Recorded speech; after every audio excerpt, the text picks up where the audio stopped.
Yeah, hello guys, I hope you guys are doing well today. I have some very positive news for what they showcased during the live talk. For one, there is going to be some major changes to the battle system as well as some changes to the rank system as well, and adding some new stuff that we'll be seeing in Season 2.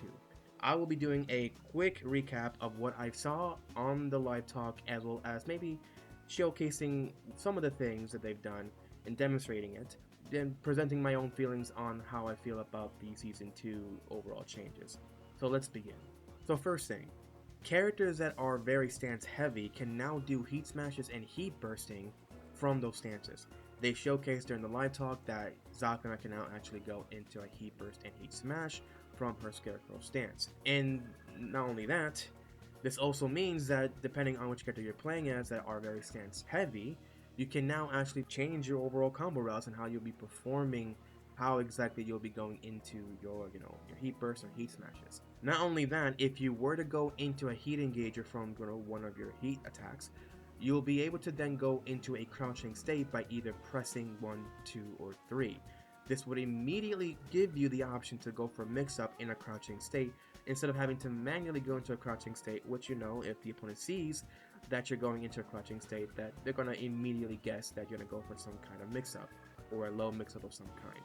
Now you can do it immediately from a heat engager by simply pressing 1, 2, or 3. The second thing is that now they've essentially reduced chip damage all around from both the heat state while also using heat dash. So if, let's say, against Azucena, in this case, if she were to go into her back 1+2, in this case, she can go into that move, reduce your overall chip. So with characters that have very reliant attacks that can go and deal enough chip damage against the opponent, that will be heavily reduced. As an example, let's say Yoshimitsu doing Kensho forward 1. If he does so, it reduces heavily the amount of health that you have and into chipped health.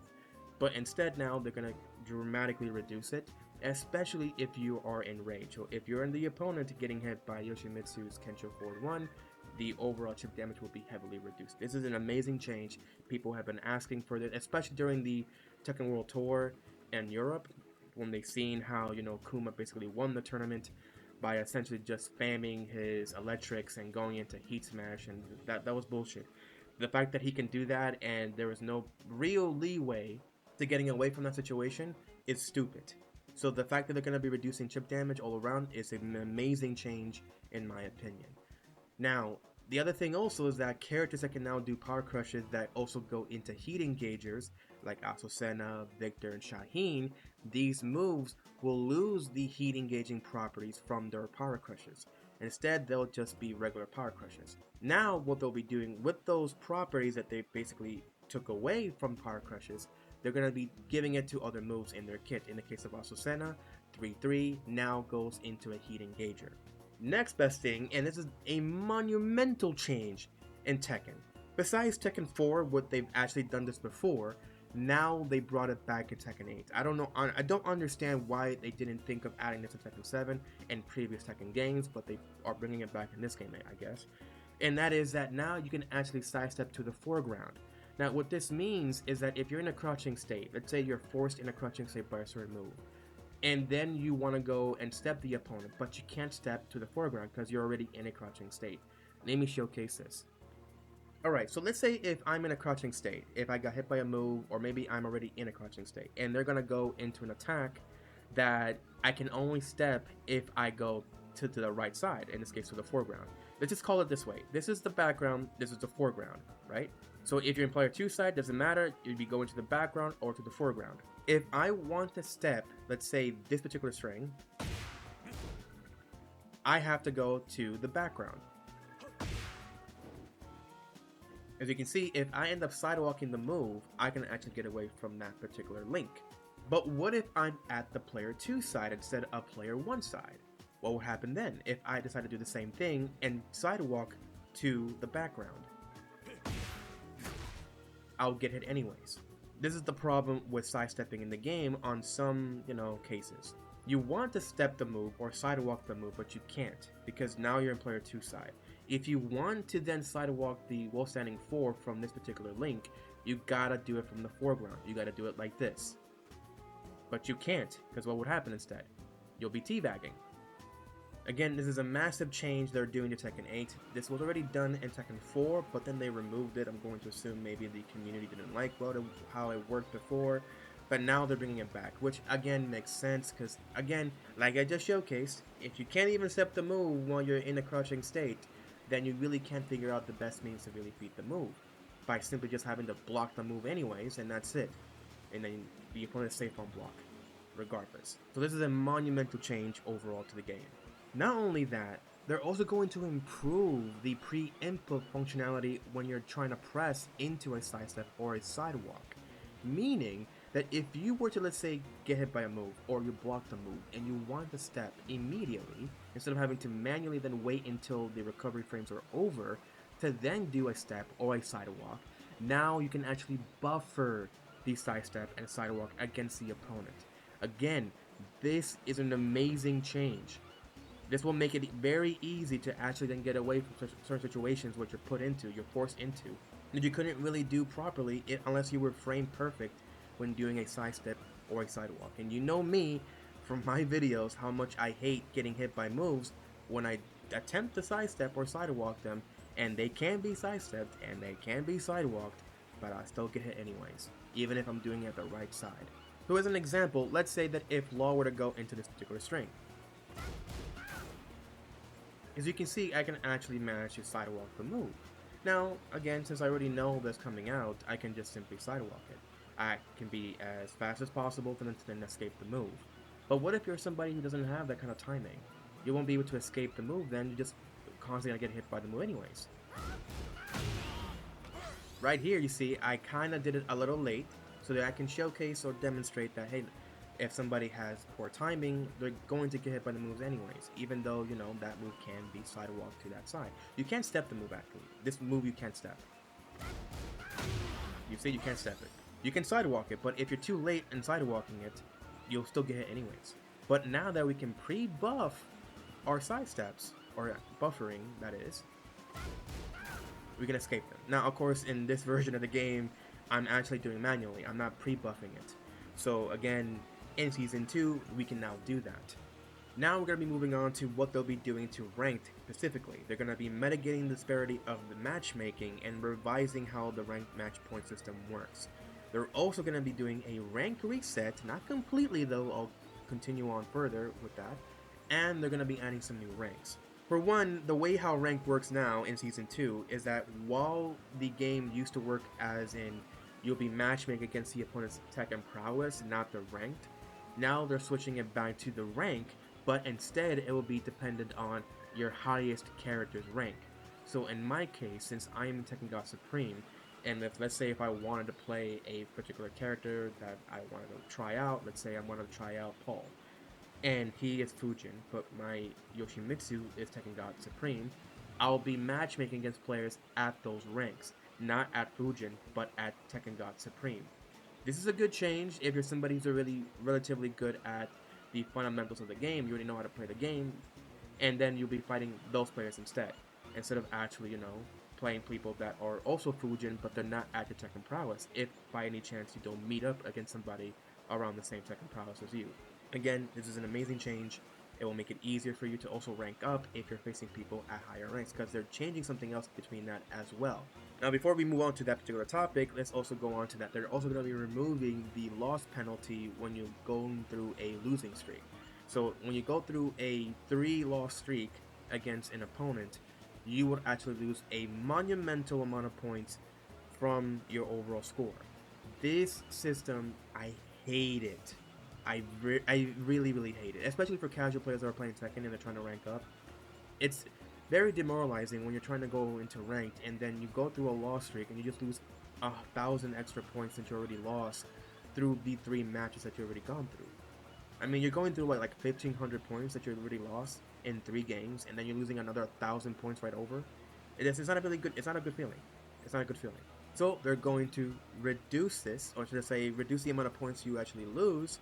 But they're also going to make it so that you can no longer go through this particular type of stress and problem, where if you do lose too many games, in this case 3 games, you'll have a loss penalty. They're going to remove that particularly Not only that, the way how winning streak bonus works as well is that in Season 1, in Blue Rank specifically, and above, if you basically won 3 games, you received a huge bonus points from winning those 3 games.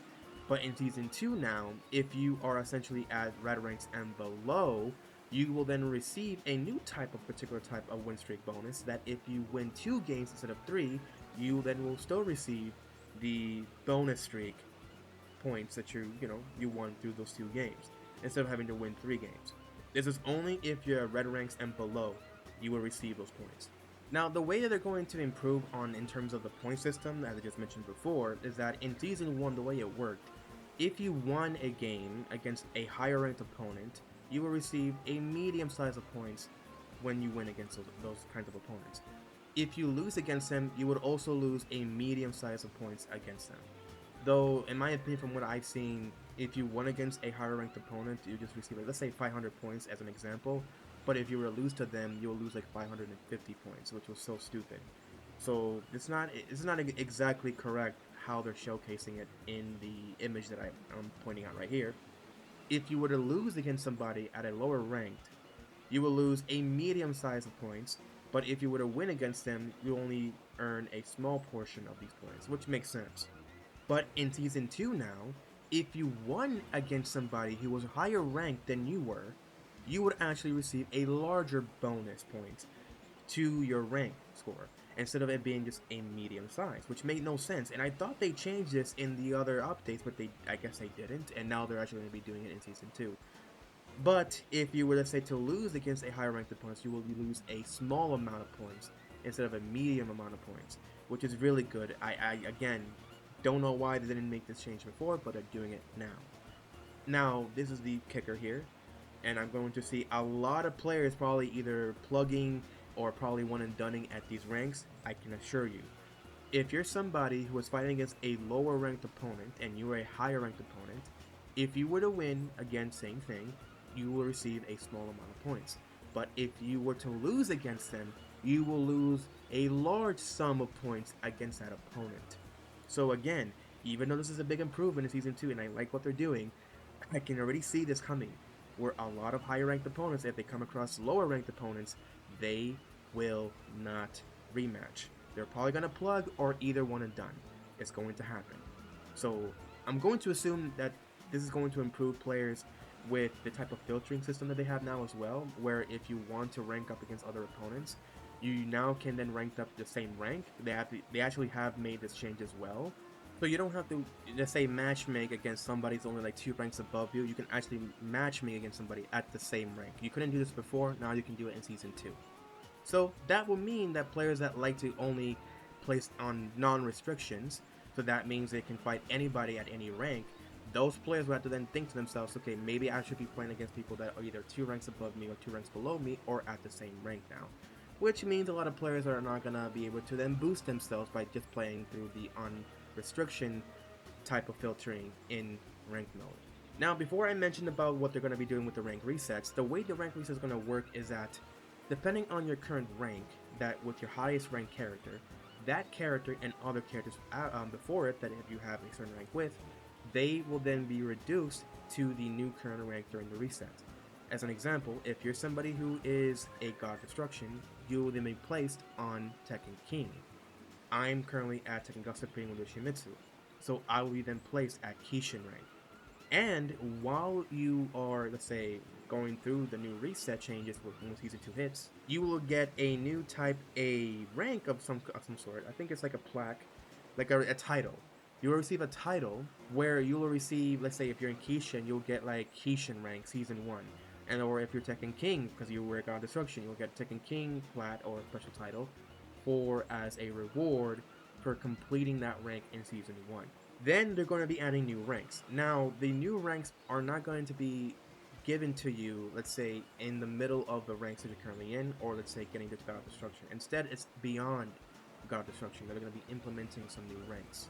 The new ranks look like this. So essentially, you'll be at God of Destruction, and then from then on, there'll be God of Destruction 1, 2, 3, 4, 5, 6, 7, and then to 8. Once you get that rank, that's about it essentially. I guess At that point, if you just want to get even more ranks, I don't know if they're going to be adding some new ranks in Season 3, if Season 3 becomes a thing. But yeah, this is actually going to be a very good thing for those that are already at God of Destruction and have like around 1 million points, but can't really reach 1 million points. So they'll be at this particular rank, let's say God of Destruction 1, 2, 3, or whatever the case is, until they get to 8. So I guess that's, an improvement to the rank system, so that way there will be more ranks to get to and more reason to then, try to reach these higher ranks. I will say that the players that will reach these ranks are going to be mostly professional players or players that are really, really, they love the game, they want to continue playing the game, and they want to improve at the highest level.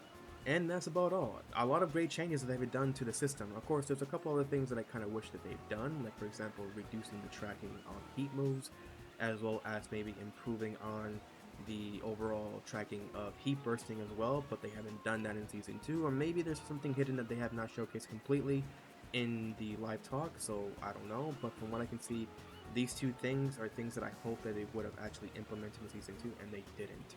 That's the one gripe that I currently have with what they've showcased in Season 2. Everything else I'm very happy for. This will actually be an amazing change to Season 2. Maybe they'll do something in Season 3 if, we have a Season 3 in the future, that is. Now, I'm going to be showcasing Anna's trailer and my reaction to what they've showcased with her. So stay tuned.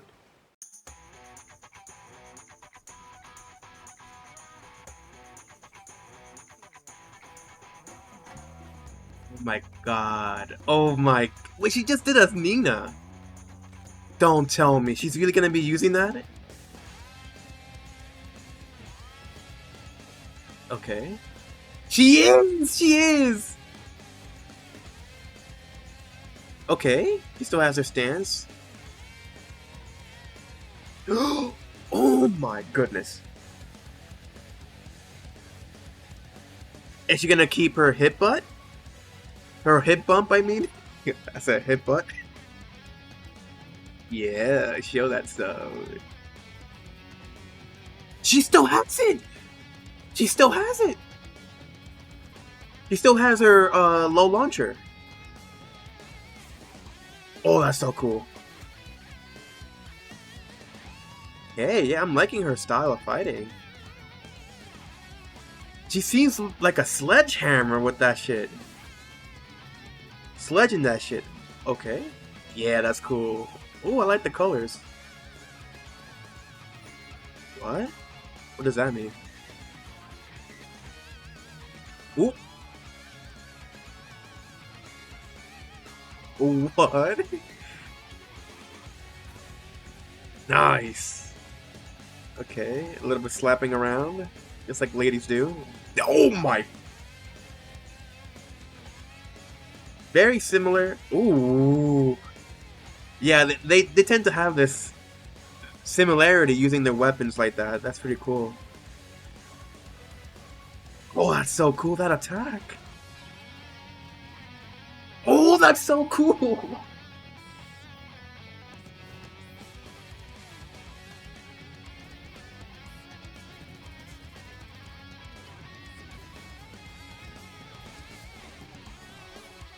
Bro, this is like fatality she just did to Nina. Oh, she fucking... March 31st. Official release April 3rd, so it's pretty early then. Though I would have liked it to be, much earlier on March, but okay. Oh, I like that costume. Oh, she even has a Second 7 costume, okay. Wait. Pause, pause, pause, pause, pause, pause. Oh. Oh, I don't know what to say. I was about to say, I saw 6, so I assumed there was going to be 6 characters instead of the 4 that we got on Season 1. So we're getting a new stage in summer, then a new character during the summertime, and then autumn, new character, winter, new character, of course, and then a new stage during the winter. Okay, so what else are they going to show? Season 2 character pass, so they're not going to call it like a season pass. I mean, they're calling Season 2 character pass, so who knows? Alright, so I just want to like go a bit back to the video, to the beginning, and then just see exactly what's happening in her gameplay, essentially. Because I'm a little confused. She is keeping a lot of the same stuff that she has, but then the new stuff that she's doing with their freaking like grenade launcher slash sledgehammer that she's using. It almost seems like she has a little bit of Negan in her playstyle, and I like that.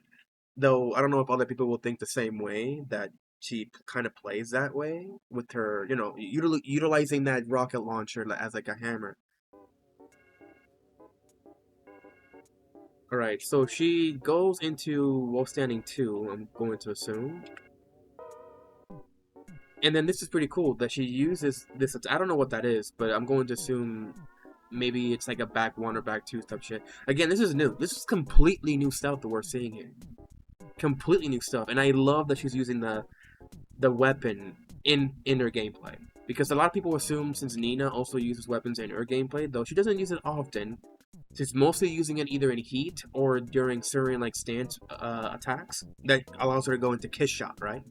But Anna seems to be very reliant on using the weapon into her gameplay, and I like that. Even though, even if they didn't went that route with her, it still would have been cool, but I like what they're doing with her right now. Finishes it off, so that's like a 3-hit string. Then does what looks like a similar move to Nina's 4-4 1+2. Or I think it's 4-4. I think it's running 1+2. I'm probably mixing it up. Or is it? I'm just gonna continue. Okay, cool. That's a natural hit string, or it could be a counter hit string. Goes into stance, rolls in, goes what looks like to be is that in stance though? That's the question here. She rolls. No, it might be a move. Wait. One more time.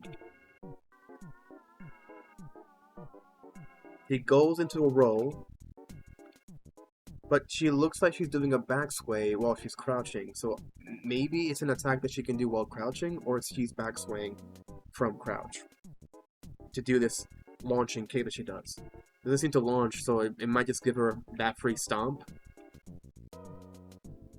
And then she does this. This is a new stance. This is a new stance that she's going into, because you see that she stops in the middle of doing that string. Let's go back. She blocks the move. She goes into what I think is 1-2. While sending 1-2 maybe, that goes into this new stance. But she cancels out of the stance to go into her up knee stance. I don't know what it's called actually. The stance is called whatever. And if you don't know this, Anna, when she enters into this stance, every low attack, I believe, if I'm correct, it low parries.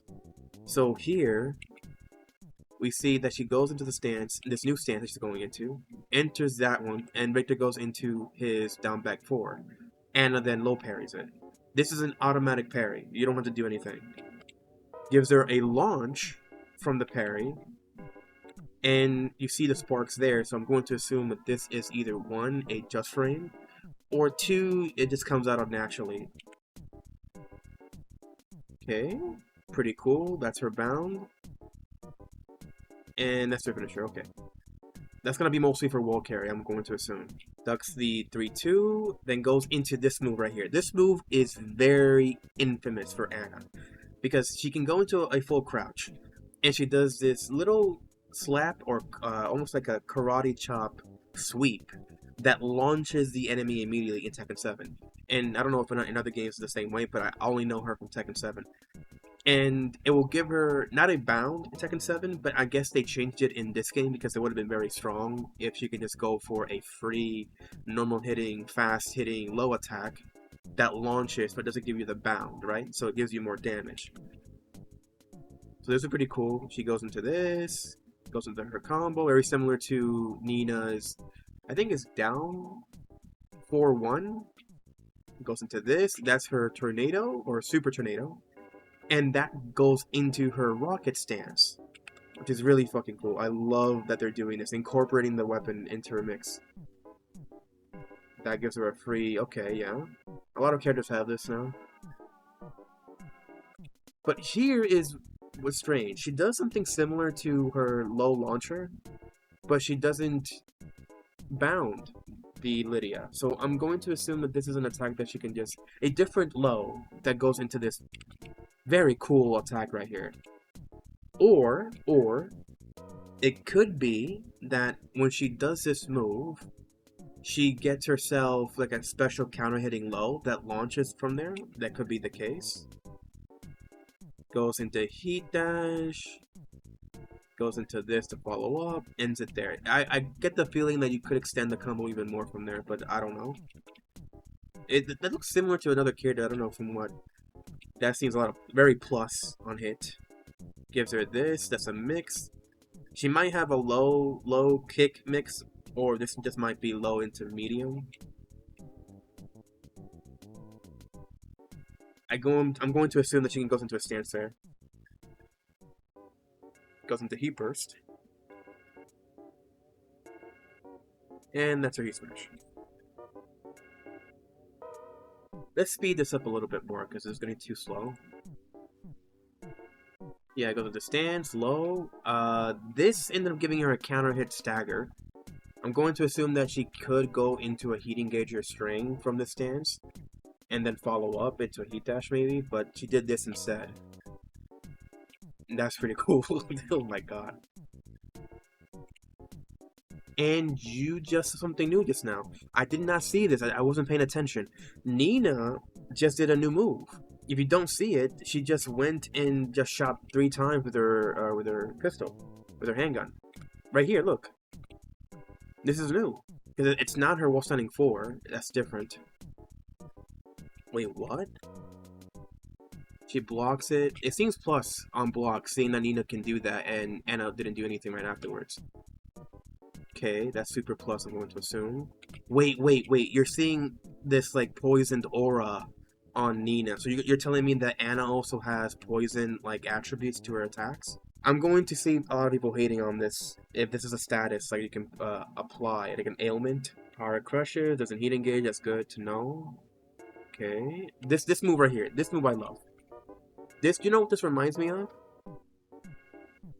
This attack here, this reminds me of Negan's stance into 1+2. When he just home runs on the target, that's what this reminds me of, and this is why I like it so much. Cool. This is the best part about that combo ender. And then into the Rager. So we are essentially getting Anna at April 3rd, if those that don't, own the Season 2 pass. That's basically what I'm getting at from this. So if you do end up purchasing the Season 2 pass, it's going to be March 31st. But this doesn't say anything about when they're going to release the entirety of Season 2 then, right? With all the new changes. So this could be that instead, the new changes are going to be implemented in March 31st, but the character itself will be released fully for those that don't have the Season 2 pass at April 3rd. So that's pretty cool. So that means that we will get probably the entirety of Season 2 at late March. At the very last day of March, we're going to get the whole update for Season 2. Which, again, I'm looking forward to if they do anything significant. But I'm loving what I'm seeing with Anna. Anna looks pretty cool. Not really a character that I'm going to main, but definitely will reach Tekken King with at least once she comes out. So I'll definitely be getting the Season 2 pass sometime soon, and then we'll see what afterwards what we'll be doing on Tekken 8. And yeah, that's about it. I hope you guys enjoyed my analysis with what we just seen just now.